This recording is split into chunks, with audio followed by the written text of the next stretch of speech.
Today is June 19th, and here in the US we celebrate Juneteenth.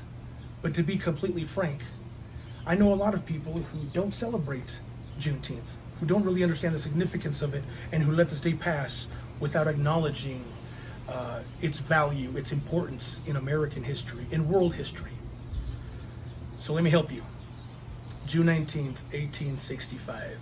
Liberation finally comes to the black slaves in the state of Texas. 71 days after the Confederate forces surrendered to the Union. That happens on April 9th of that same year. But there is still slavery in Texas 71 days later.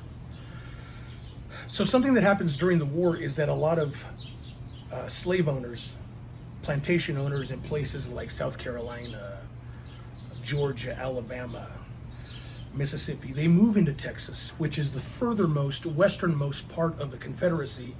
They move there to be able to continue farming with slave labor and to avoid the conflict of the war, knowing that Texas will allow them to continue to farm with slave labor, this furthermost, westernmost region of the Confederacy. So the Confederate forces surrender on April 9th, but freedom doesn't come to the slaves in Texas until 71 days later, June 19th of that same year, 1865. Now, I don't have any ancestors that I know of who were liberated on that day, but it still makes me happy that this occurred. I'm glad that this day exists in human history, in US history, and that is enough. That should be enough for me to celebrate this day.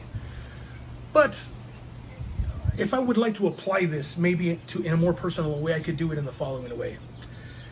There have been times of victory in my life when I know that I've made a breakthrough emotionally, financially, relationally, spiritually, morally. I've made breakthroughs.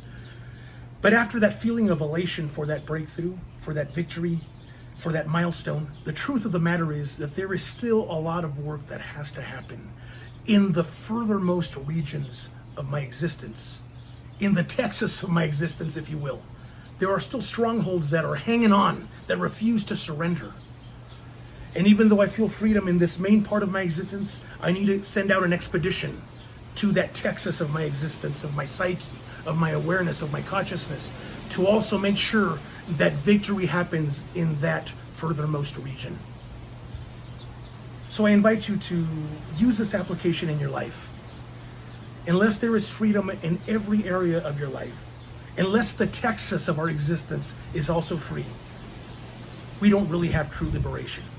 So let's seek the liberation of all, around us and within us.